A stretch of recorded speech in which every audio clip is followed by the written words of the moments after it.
तेरा लक है इस पल में जियो वक्त को जाने ना तो अब दिल में जो आग है उसे बढ़ जाने दो तेरी शान की पहचान हो कुछ ऐसा कर दिखाना ये राना लेगा ये जमाना तेरा नाम लेगा ये जमाना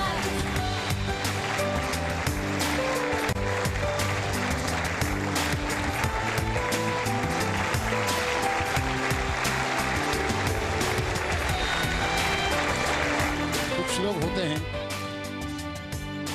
जो सिर्फ लेते हैं देते नहीं और कुछ लोग होते हैं कुछ लेते हैं और कुछ देते हैं और कुछ लोग होते हैं जो थोड़ा लेते हैं और बहुत कुछ देते हैं उनका नाम है doctor Subhash Chandra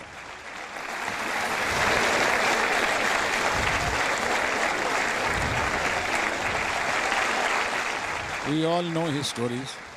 We all know his shows. We all know by now he's like a family member, even to you, even to the viewers. Thank you, Subhashi, very much. Please come on the stage.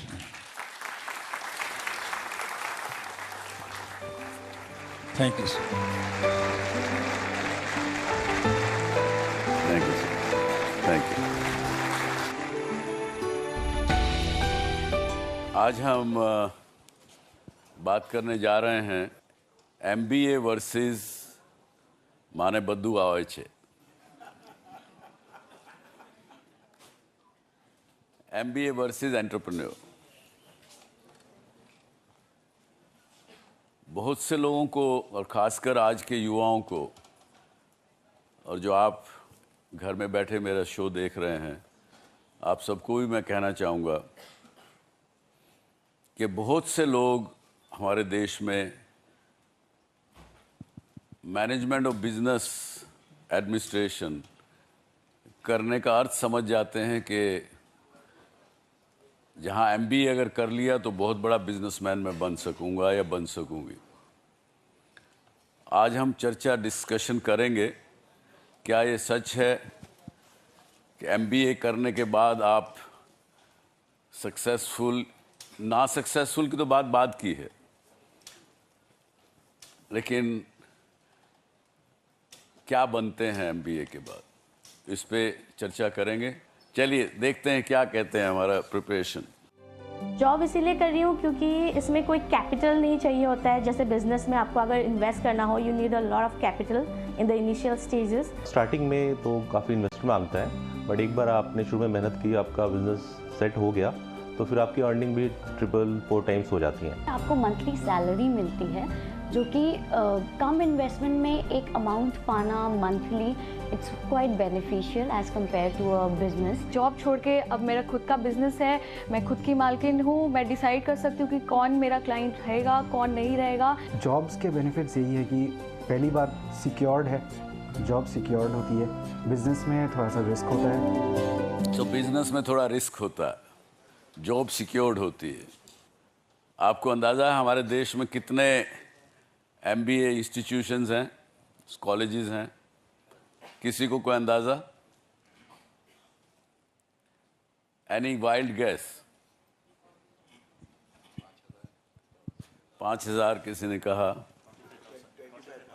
हाँ 25,000, 7,000। We have 55,000 colleges in India who give you MBA degree. 55,000 और हर साल average में 100 लड़के लड़कियां इन colleges से निकलते हैं, यानी 5.5 लाख MBA करके लोग हर साल जॉब मार्केट में आते हैं। पर आज का विषय क्या? MBA versus entrepreneurship.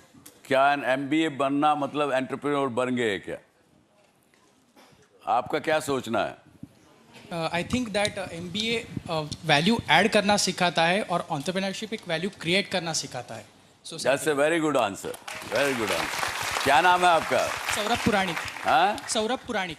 Value add करना वर्सेस वैल्यू क्रिएट करना, that is the difference. Good Saurabh. Entrepreneurship is about living your dreams and passion, following your passion, and MBA teaches us how to get job and employment.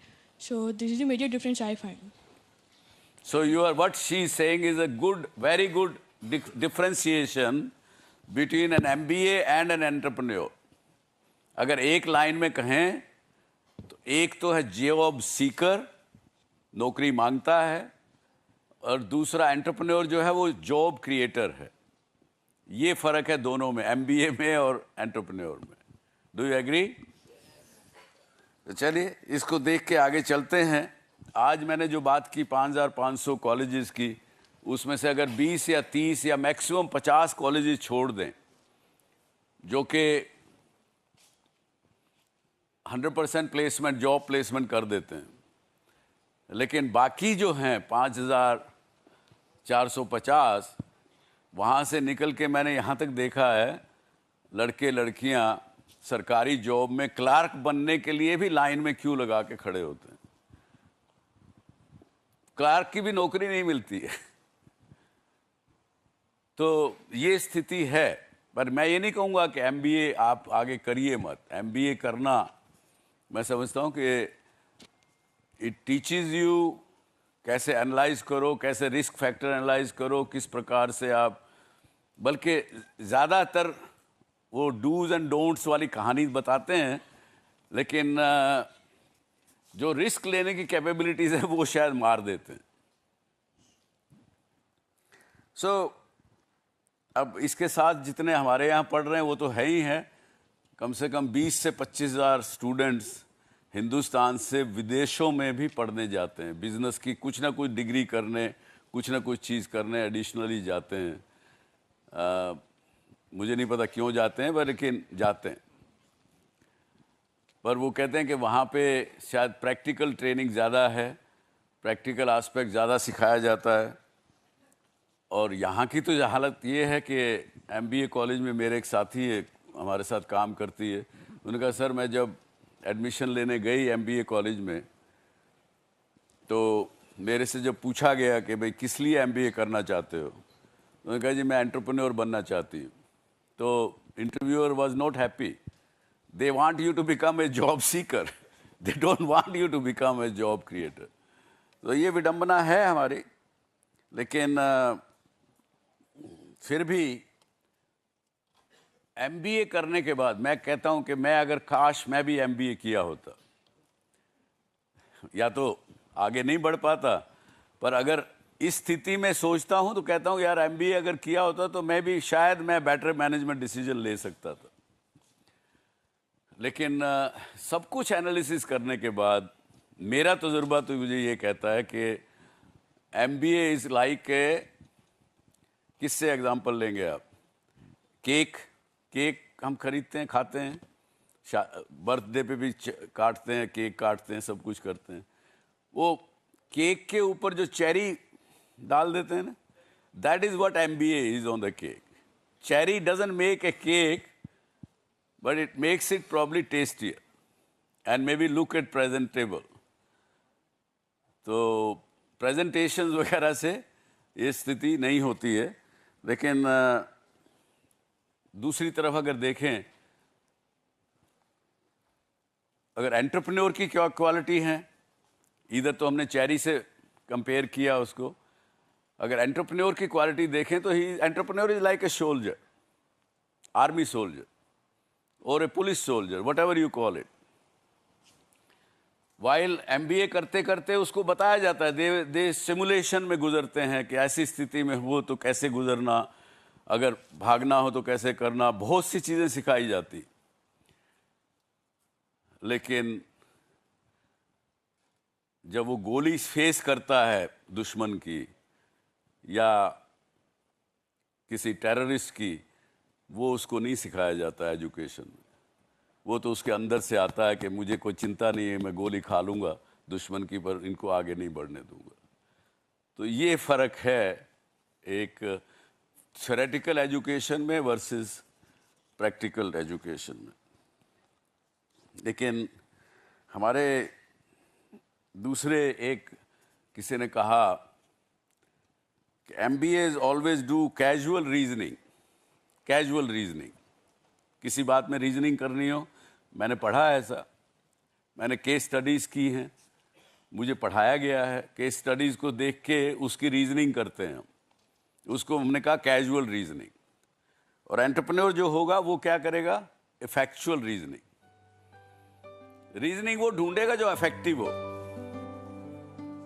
ये बड़ा छोटा सा nuances हमारे इन सब चीज़ों में है। आज के हमारे बीच में एक चेंज मेकर हैं, आज उनसे सीखेंगे हम कि उन्होंने क्या किया। Bina Lashkari ji, she is a co-founder, secretary and executive director, Doorstep School. May I have you on the stage, please? Welcome you.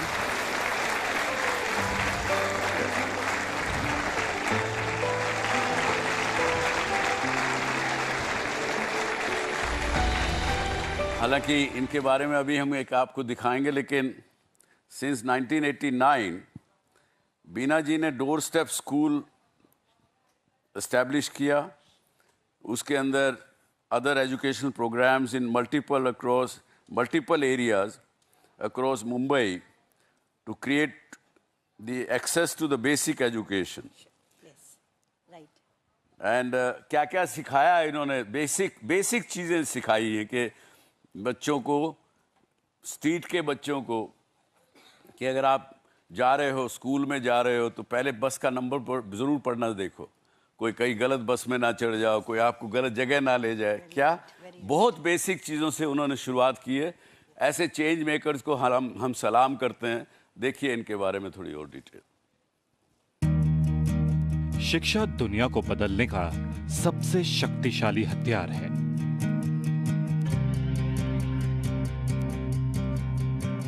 कुछ लोग भीड़ से अलग होते हैं क्योंकि वो हर विषय को अलग नजरिए से देखते हैं। बीना सेठ लश्करी भी ऐसे ही लोगों में से एक है। आपने साल 1990 में डोर स्टेप स्कूल की शुरुआत की और शिक्षा से वंचित बच्चों को पढ़ाने का बीड़ा उठाया। डोर स्टेप स्कूल के जरिए बीना ने उन बच्चों तक पहुंचने की कोशिश की जो आर्थिक तंगहाली के कारण स्कूल में दाखिला नहीं ले पाते। मेरा सबसे बड़ा उद्देश्य है कि बच्चे को पहले एक लाइफ को गोल दो और उसके बाद वो अपने आप अपनी लाइफ आगे लेके जाएगा। सो मुझे लग रहा है कि एजुकेशन से जो हम दे पा रहे हैं वो चाहे वो हम और किसी चीज से नहीं दे पाते थे। बीना ने प्रयास किया और उनकी इस मुहिम से कई लोगों के घरों तक शिक्षा की रोशनी पहुंची। अपनी इस मुहिम का विस्तार करते हुए साल 1998 में आपने बस सेवा शुरू की जिसका नाम स्कूल ऑन व्हील्स रखा गया। इस योजना का मकसद उन बच्चों को शिक्षित करना था जो बेघर हैं। लाइफ का एक गोल है कि जो बच्चे शिक्षण में नहीं जा रहे हैं और जो बच्चे पढ़ाई नहीं कर पा रहे हैं, ऐसे बच्चों तक पढ़ाई पहुंचाना और उसको पढ़ाई तक स्कूल में लाना। बीना से आप हमेशा कहती है कि हमें कभी अपनी क्षमता को कम नहीं आंकना चाहिए। हम चाहें तो कुछ भी कर सकते हैं।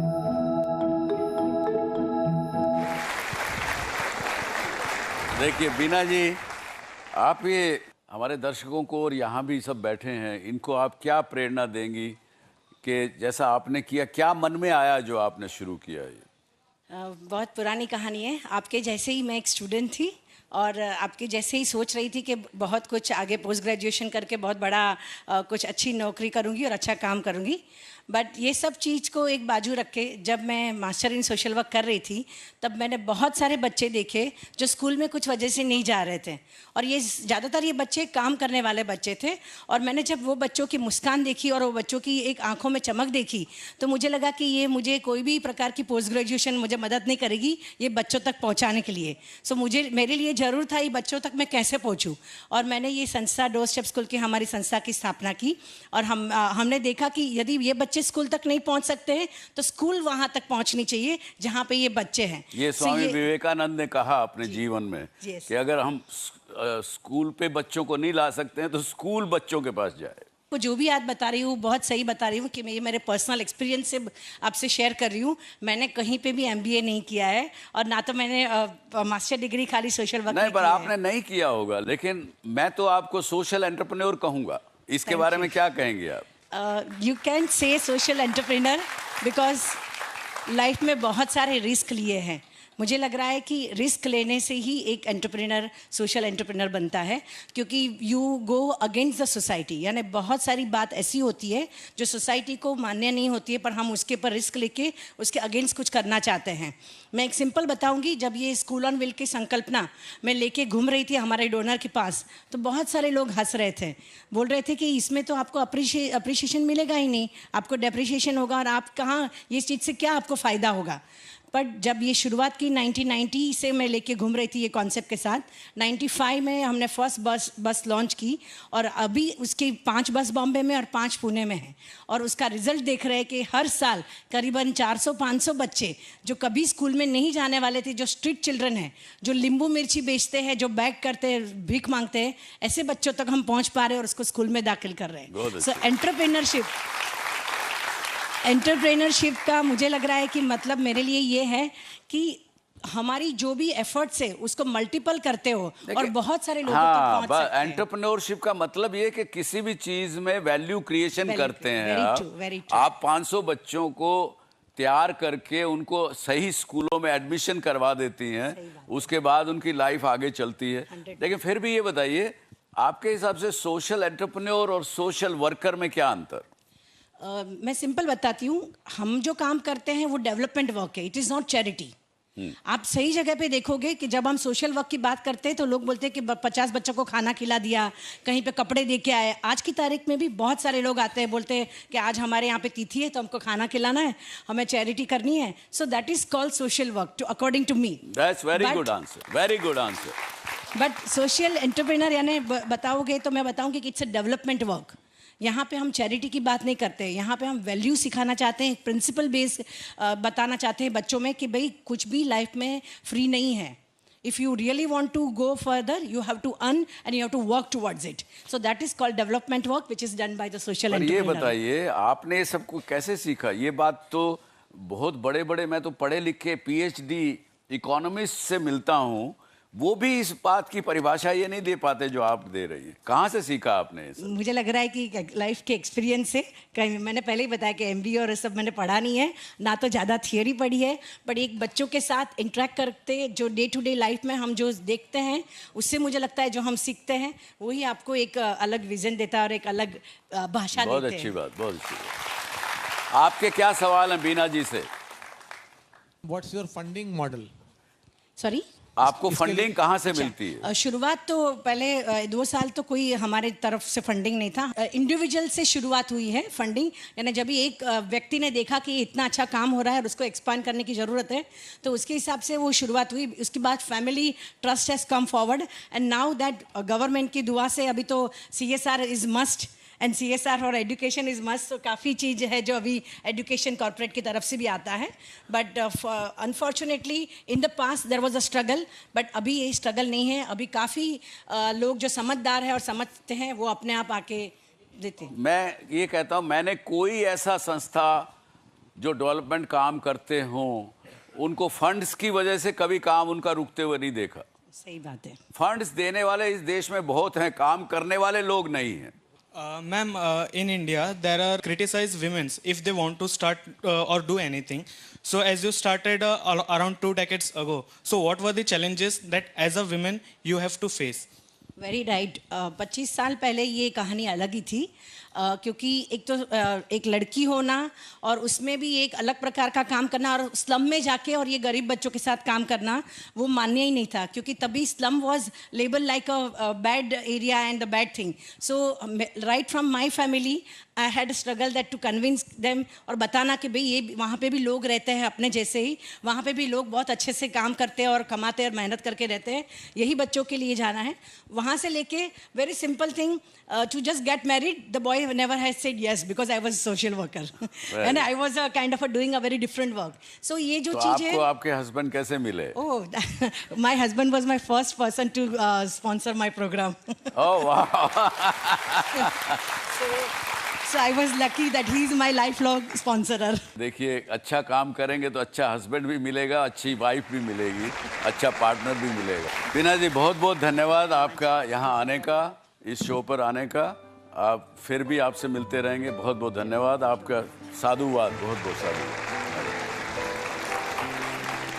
सो देखा आपने एक महिला लड़की के रूप में जिसने काम शुरू किया एक सोशल एंटरप्रेन्योर के नाते, और आज उसने 2 लाख बच्चों को अच्छे रास्ते पे लगाया है. तो ये है इस देश की बहुत बड़ी ताकत, बहुत बड़ी एक सूझबूझ. अभी बारी है जिस विषय को शायद आप लोग ज़्यादा जानना चाहें और जिस शख्स से आप लोग और बहुत ज़्यादा सवाल पूछना चाहें. मुझे जब उनका नाम लेने में थोड़ी कठिनाई हो रही थी, मैं 3 बार पूछा उनसे कि सर मैं आपका क्या नाम लेके बोलूं. उन्होंने उस नाम बताया. अच्छा, मैंने फिर भी गलती की. फिर उन्होंने कहा चलो छोड़ो, तुम मुझे ये वेलू मनी, डॉक्टर वेलू मनी मत कहो. वैल्यू तो समझते हो, मेरा नाम वैल्यू मनी समझिए.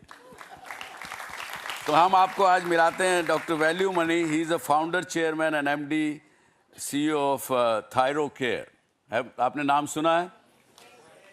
डॉक्टर वैल्यू मनी 500 रुपये लेकर के इस शहर में आए, प्लेटफॉर्म पे सोए, और आज उन्होंने पता नहीं हज़ारों करोड़ रुपए की ये कंपनी खड़ी की, और कम से कम दसियों हज़ार एंटरप्रेन्योर्स को वैल्यू सिखाते हैं. अपना नाम रख के केवल वैल्यू मनी रख के नहीं सिखाते हैं, उनको रियल में वैल्यू सिखाते हैं. और इनकी पॉलिटिकल पार्टी भी है. हैरानगी होगी ना आपको, पॉलिटिकल पार्टी बिजनेसमैन की कम मिलती है. उसका नाम है SBADMK. अब मुझे भी इसकी डिटेल नहीं पता, उनसे ही पूछेंगे कि क्या नाम है. Welcome mister value money, doctor value money. Welcome doctor. हाँ जी, नमस्कार. अगर आपको बिलियनर बनना है तो 3 रास्ता है. एक है आपके पिताजी बिलियनर होनी चाहिए, वो चांस गया, लगभग गया. दूसरा, आपका फादर इन लॉ बिलियनर होनी चाहिए. 1 bedroom hall kitchen, 2 bedroom hall kitchen को नहीं देखते हैं, तो उसका मतलब बिलियनर आपको मिलने के लिए चांसेस नहीं है, नील.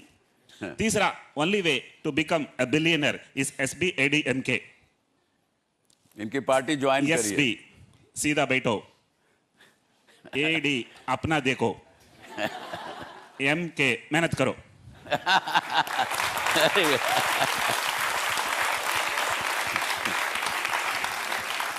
बहुत अच्छा डॉक्टर साहब, thank you very much for coming on to this show. जैसा मैं कहता हूँ आजकल कि डॉक्टर सुभाष चंद्रा एक अपने केवल एक्सपीरियंस ही शेयर करता है, लेकिन इस देश में हज़ारों लाखों मोटिवेटर्स हैं. इसलिए हमने तय किया कि इस शो में मोटिवेटर्स कोई ना कोई अच्छे हम लाएंगे. He is one of those motivators. How do you motivate youth and what do you do? Can you tell us doctor? मैं तो सच बोलता हूँ, वो तो अपने आप अच्छे लग जाते हैं. तो मैं कहाँ से आया हूँ वो बताता हूँ. मैं गांव से आया हूँ और मेरा पिताजी लैंडलेस फार्मर था, मेरा पॉवर्टी था. तो लैंडलेस कैसे फार्मर हो गया? ऐसा तो खेती काम करना आते, लेकिन खेती नहीं है. एग्रीकल्चरल कूली, खेती में काम करने वाला, मजदूरी करने वाला. जी जी. तो success in life is delta. Delta is x2 minus x1. x1 was where you were and x2 is where you are. And if x1 was 0, do you have anything to lose? Nothing. You have nothing Lucky to are lose. those who are born to poor because they have nothing to lose. There is no downside for a poor. So this is what I believe. मैं गाँव जाता हूँ. तो आप ये क्या कहना चाहते हैं कि पुअर होना जरूरी है करोड़पति बनने के लिए? सुनिएगा, जो नीचे नहीं बैठा वो ऊपर नहीं आ सकता है. ये बहुत अच्छी बात. बिल्कुल अच्छा कहा आपने. तो अगर आप बड़ा धनवान के बेटा भी हो, एक बार एक काम करो, कंगाल हो जाओ.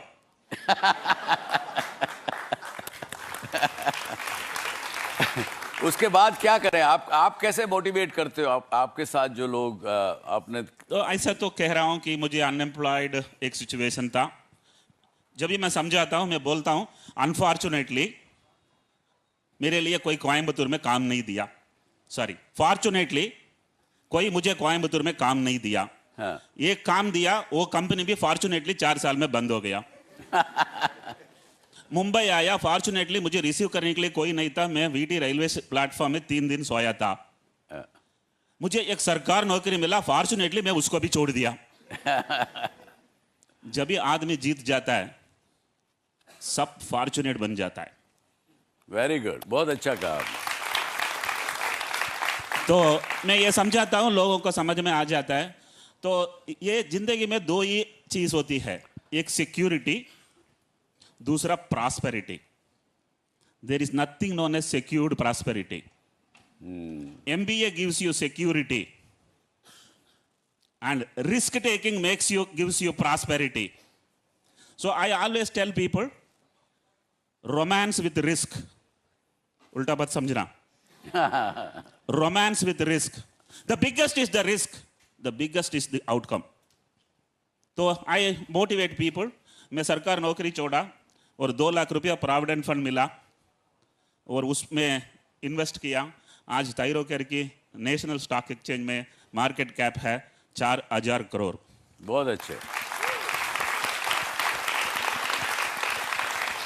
और मेरा पास मोटिवेट करने के लिए और एक स्टेटमेंट है, वो बताता हूं. तमिल में ये प्रोवर्ब है, एक लंबा बाल खींचो, उसमें एक नाट बांधो, एक पहाड़ के ऊपर डालो, खींचो, आया तो पहाड़, गया तो बाल. This is entrepreneurship. उन्होंने बताया कि अपना बाल लेकर के उसमें गांठ बांधो. मेरा नहीं है, कुछ किसी लंबा बाल, कोई लंबा बाल, लड़की का बाल, और उसको पहाड़ पे फेंको और खींचो.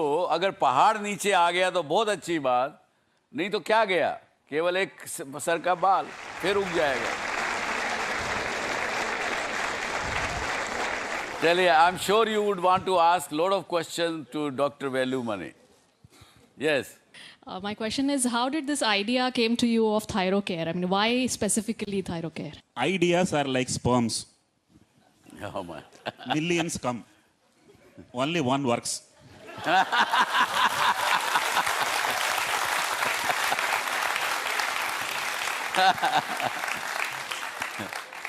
तो ऐसा तो आइडिया आया था, जिस आइडिया में मैं प्रेग्नेंट हो गया, वो आइडिया बहुत बढ़िया बन गया. Don't ask anyone how did you get the idea, because if you don't get an idea, you are stupid. Everybody gets every alternate day an idea. When you see somebody suffering, you get an idea. When somebody is selling at a higher price, you get an idea. Unmet needs of the society is infinite. Infinite. आपको मिलनी चाहिए, मिल ही जाएगा. That's very good. Very good. Yes. You said people who are poor do not have anything to lose. What's your definition of poor, sir? Make a pyramid of 10 slices of economy. Make a pyramid of 10 slices of economy. Yeah. If you are in 1, 2, 3, you are rich. If you are in 8, 9, 10, you are poor. So, if I was in the bottommost slice of the slice number 10, I have become a member in the top slice. Now, this is a journey. And I always believe, if you are up in the slice, you are likely to go down. But if you are down in the slice, you have very good opportunity to move up.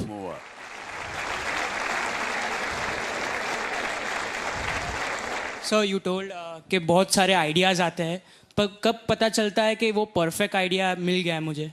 Oh, there are, there is nothing known as a good decision. There is a decision and you have to make it good. There is nothing known as a good job. There is a job and you have to make it good. And there is nothing known as a good idea. You got an idea and make it good. That's right. By the way, there is nothing known as good spouse.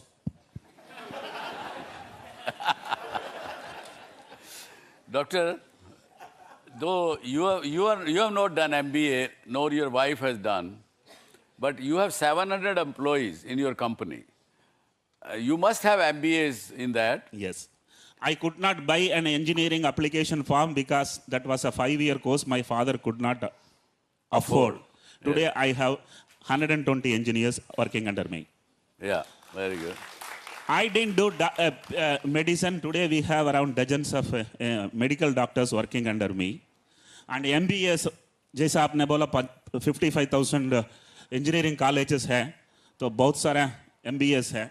In fact, it's very difficult to avoid an MBA inside a company. Gate खोला था MBA अंदर आते हैं. But let me also explain you. I have 1,000 employees. For all 1,000 employees, I am the first employer. Right. Oh wow. So they are the first time taking a job. Absolutely. Somewhere. That's wonderful. So you give only job to the freshers. Freshers. You know why? जब ये मेरा BSc मेरा खत्म हुआ 1978 में 50 interview में मैं fail हुआ था. अच्छा. सभी लोग यही पूछा, डू यू हैव एक्सपीरियंस? तभी मैंने डिसीजन लिया, अगर मैं ये कंपनी खोलूंगा सिर्फ फ्रेशर को ही लूंगा. Very good. Very good. That means I don't stand any chance to make application. Absolutely not, because I can't have an employee above me, my age. Mean age of the company is 24 years. Mind you, an organization which 21 years old has mean age 24 years. I'm pretty sure G also has 26, 27 mean age. Yes, 27 already. Yes. Any other question from all of you? Sir. Yes. So the question is, sir, would you actually recommend practical experience over and above academic qualifications? Experience is not something you need to have when you enter in an organization. Because the organization has its own products, its own services, its own culture. You literally can learn everything. Why I take freshers is it is easy to teach them rather than wasting time on unlearning what they have wrongly learned. Very well said. That's very good. So I don't think experience is something you really need to have, but once you have gone inside, you must learn very fast. You must learn before your neighbor learns, so that in the pyramid you are a slice above the neighbor. Very good. Academic qualification is not important. Experience also not important. Ability to focus is the most important. Very good. In my organization, we don't look at the qualifications at all seriously. But if somebody cannot focus, we can't retain them. The only single most powerful asset you can have is an ability to focus. You know, I want you people to go with 4 words in your mind. Focus, learn, grow, and enjoy. Please don't change the order. I see. Wonderful. Don't change the order also. Yes, because he will start enjoying first. So repeat again for my viewers sitting at home. Focus. Yes. Learn. Yes. Grow. And enjoy. And please don't change the order. All right. Very good. Wonderful. Now, what would you tell the viewers who are sitting in the corporate industry, corporates, entrepreneurs? A lot of people watch this show. उनके लिए क्या, what do's and don'ts you will tell, like you have told today to the young people? Don't do business for money. You will not do it for too long. Don't start a business to sell it. It won't be worth somebody to buy it. It's very important you start a business to give employment. When you start looking employment as your core objective, आप कभी रुकेगा ही नहीं है। मेरे पास आज 1000 employees है। Recently किसी press वाले ने पूछा आपकी नेक्स्ट क्या आपकी प्लान है, 1 more 0. So keep on adding 1 more 0 if you are running a business. And if you are a startup, please make sure you create an organization which you yourself would love to run for the entire life. And all investors will be keen to purchase that one only. Very good. Thank you very much, Doctor. Thank you. Thank you very much for coming. And I have learned, I must say to my viewers that I have learned from Dr. Value Money. And I want to join his party very soon. Thank you very much. Thank you. Thank you very much for coming.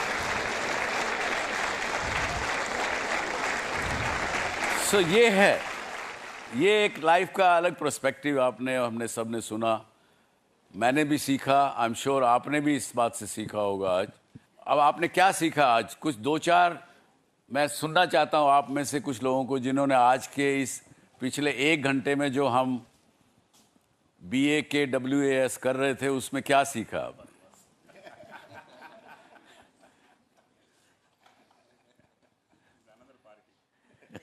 That's another party. Sir I just learn that हम ये बोलते रहते हैं कि education system में शायद कहीं कमी है या थियरी है या प्रैक्टिकल नहीं है, तो ये तो शायद अभी दूर का सपना लगता है कि कभी एजुकेशन सिस्टम बदलेगा। बट एज सर सेड कि you will never get a perfect spouse, आपको उसे अच्छा बनाना पड़ेगा। तो जब तक अच्छा एजुकेशन सिस्टम नहीं मिल रहा है हम उसे बेहतर बना लेते हैं अपने तरीके से, ताकि हम बेहतर सीख सकें उसमें। बहुत अच्छी बात, बहुत अच्छी बात। क्या नाम है आपका? Sir Devashish Bagdi. Devashish has understood very well. Bagdi? Bagdi, sir. Okay, very good. One thing I have understood over here is normally what has happened with us, we just follow the trend. Okay? Looking at the various personalities, we have understood that we should create our own trend. That is a new thing we need to start. That's the new thing I have understood from you. Very good, very good. Yes. अच्छी बात है, yes. खाना पीना, खाने पीने से हमें ताकत मिलती है। जिंदगी जीने के लिए एक ऐसा काम ज़रूरी है जिसको करने से हमें ताकत मिले और ज़िंदगी जीने का हौसला मिले। तो ये सारे दिग्गज लोगों के पास एक ऐसा काम है जिससे इनको खुशी मिलती है और ये अपनी ज़िंदगी इस हौसले के साथ जी रहे हैं।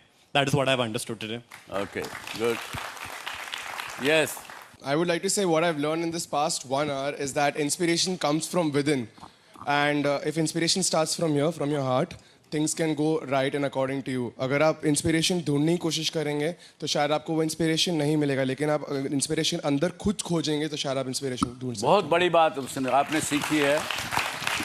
ये एक हमारी फिलॉसफी इस देश की, जिसमें कहा कि अहम ब्रह्मास्मि, मैं ही ब्रह्म हूँ। ये बात इस बात को उजागर करती है कि जो कुछ आप करना चाहते हैं आपके अंदर भी उतनी ताकत है जितनी डॉक्टर वैल्यू मनी में है, जितनी डॉक्टर सुभाष चंद्रा में है, जितनी बीना जी में है, जितनी सुभाष घई में है। जो लोग ये क्रिएट कर सकते हैं आप भी उतना या उससे ज़्यादा क्रिएट कर सकते हैं। ताकत आपके अंदर है, अपने अंदर समझिए। आपको अपने सब प्रश्नों का जवाब अपने आप से मिलेगा। कोई बाहर किसी से सलाह करने की कोई बहुत ज़्यादा आवश्यकता नहीं। अगर कंफ्यूज करना है अपने आप को तो आप 10 आदमियों से पूछेंगे तो 10 तरह के आपको सुझाव मिलेंगे। With this, thank you very much for joining us today on this DSC show. आप सबको भी बहुत बहुत शुक्रिया आपको इस शो में देखने के लिए। अगले हफ्ते फिर मिलेंगे। जय हिंद, जय भारत।